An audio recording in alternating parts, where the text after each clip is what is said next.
And joining us now is the head coach of the 10-2 Minnesota Vikings. One game away from clinching the division. They could do it this weekend against the red-hot Detroit Lions. Rookie head coach, obviously a Stallion, former quarterback in the NFL, formerly with the Los Angeles Rams. Ladies and gentlemen, Kevin O'Connell. Yeah. Coach. What's going on, guys? Just fucking easy to coach in the NFL, huh? Just easy? That's the way this thing goes? That's a 10-2. Obviously, your first year being a head coach, come in. Kirk Cousins looks better than he's ever been before. Mm-hmm. Justin Jefferson is obviously going to go on to break records. Dalvin Cook in the run game, crushing it. Adam Thielen's still there. The defense, Pat P, calling picks before games even end. Calling game. What, is this just easy? KOC, what's the deal? Why do you think this has happened so fast over there with the culture being set in that you're putting? No, Pat, those reasons, and I heard you mention a lot of our great players. So those players are really the reason behind, what I feel like we've been able to be successful doing this year is just empowering those guys, trying to coach at a level that our team's prepared to be at our best when it's required. And along the way, I think we've built something pretty special from a culture standpoint, and these guys really being able to trust in the guy next to them, rely on what we've built, and hopefully just continue to build on that. It's hard to win in this league. You guys all know that. So every time you can go out there and have an opportunity to, be giving out game balls after another win, as a young head coach, that's a big-time positive. Coach, what do you do? Like, you talk about empowering your team. Like, there's plenty of talented teams out there that aren't 10-2 right now. Like, yes. What kind of things did you implement to try to empower this and let the players kind of, take ownership of what's going on? Did you see him deflect any of that? Did you see that, AJ? As soon as we said, okay, you're doing well, he's like, well, obviously it's this. And what are you doing? What have you taken from being a player to coaching now? To AJ's point, what have you done? Yeah, I think it's a really good question, and I think it started a long time ago, AJ. From the first time I got a chance to stand in front of these guys, talking to them from a perspective of, being a former player, having coached in some places that I felt like, have led me to feeling strongly about what I believe is important in a team. And when you talk about player ownership, you got to have great leadership, AJ. You know that. Some of the best teams you were probably on, you guys could all look to, your fellow captains probably, or like in our case, we had 22 players receive votes from their teammates to be a captain. So as a head coach, nice.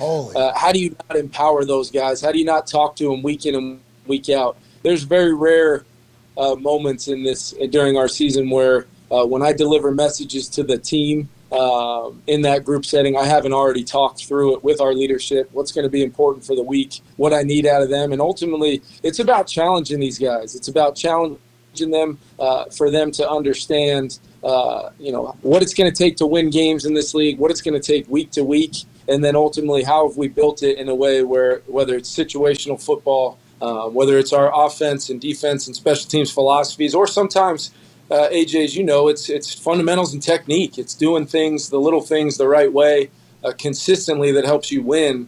Sometimes that can sound like coach speak, but when you got the right kind of guys, the right coaching staff, shoot, man, I'm just having a blast. It's been a whole heck of a lot of fun. It's been a lot of work now, and I feel like those guys and those players would tell you the same thing. We feel like we've earned the right to at least say, hey, we've won 10 football games in this league in a season, but there's a lot of ball left, and we've really earned nothing at this point.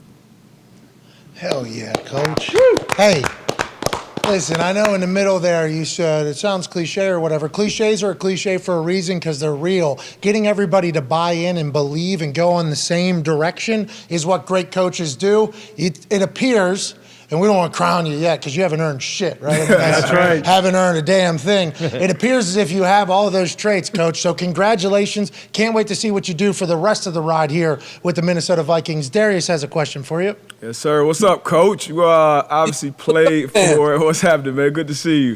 You obviously played for greatest coach of all time, Bill Belichick, and then you coach under another Super Bowl winning head coach, Sean McVay. Are there any similarities, or are they just vastly different humans, and what have you taken from those coaches to your own head coaching experience? That's a great question, man, because they're so different from a personality standpoint. But leadership qualities are real, and they come in a lot of different varieties, a lot of different styles, but both equally so effective, especially as you know, with Coach Belichick, just his ability to teach us as a football team during the short time I was there, or even when you watch his teams, you coach against his teams, you know that they're educated on playing really good football, but also, hey, here's what it's going to take to win this week. Here's how our team needs to play in some ways, shapes, and forms, reinventing themselves schematically to put their players in the best possible situations to have success. That always hit me, and I always think it led to the sustained success they've had there in Foxborough. And then with Sean, a lot of the same characteristics as far as empowering players, educating players. I learned this saying from him, that you get what you emphasize with NFL football players, and I think that's a real thing. I think these players and NFL players, they want to win so badly. They come from a lot of them come from really successful college programs, high school programs. These guys have won everywhere they've ever been. So why would it be any different now, especially when they're just looking for direction, for guidance, for leadership, and a lot of the principles at which I choose to do that come from not only my close working relationship with Sean McVay, but the things that I learned from him working side by side with him. Nobody I respect more than those two coaches that you just mentioned. I think Sean McVay really appreciates the hell out of you and is currently missing you maybe a little bit. Who knows? Connor, your question for Kevin O'Connell, head coach of the Vikings. Yeah, Coach, you talked about scheme, and Pat actually might be able to use the technical terms better than me, but yesterday in the trenches with A.Q. Shipley showed us a draw to Dalvin Cook, and there was a tackle on the D-line, and it seemed as though the center and guard have the option to go to the second level. Is that something you put a lot of trust in your players with? Yeah, is this a read here on where the middle linebackers lined up right here? Are you able to shift this? Are they able to change this to the guard pulling as opposed to the guard, or the center pulling as opposed to the guard pulling with where the linebackers lined up there? Yeah, that's why we wanted to be kind of in a spread formation right there, just try to put as much width to the formation as we could. And then ultimately the second part of that is being able to sell, on a known passing down. I think that was a 2nd and 10. Yeah. Being able to sell drop back track. pass, the illusion of our drop back protection. And then ultimately what's going to be the best angle of departure for whoever is going to climb to the second level to try to block 57. Because let's not forget who that down player is. Whether it's 95, 90, 98, they had unbelievable. The Jets have just a fantastic front that, the goal going into that game was to hopefully just not let them wreck the game. And sometimes that it's easier said than done with those types of players. So, but anytime you can get Dalvin Cook in space with the football in his hands, whether it's 2nd and 10, 1st and 10, really doesn't matter. It's something we're trying to always do, and I got to continue to find ways to do that. But also don't want to miss an opportunity to credit our offensive staff and some of the ideas that they come up with every week. It makes it fun calling plays. That's seemingly unstoppable right there. Spread them out, so then you got Mosley kind of on an island right there. And if he lines up head up, we'll have this guy pull. And if he lines up off center, we'll have the center pull in there. That's an option that they can put in there. This modern NFL with all these rules, you're obviously a massive part of it. We need to start saying your name a lot more whenever we start talking about young offensive things. At what time do you think the NFL in football and in general became like a part where you can just scheme unstoppable plays? Because it feels like there are – now you guys have a lot of those, it seems like. I mean, Justin Jefferson had 180 yards in like the first half couple weeks back. I mean, but when did it become like that? Was there something that people learned? Was it when the rules changed? When did it really become these like incredible schemes that seemingly are unstoppable? You know what? I really don't know that, but what I can say is I think that I think defenses have a lot to do with that, and I don't really mean schematically as much as I do just some of the absolute animals from a playmaking, athleticism. I mean, you've got outside linebacker pass rushers that are as athletic as anybody on the field. You've got 3 techniques and 330-pound nose guards that can run sideline to sideline as well as anybody.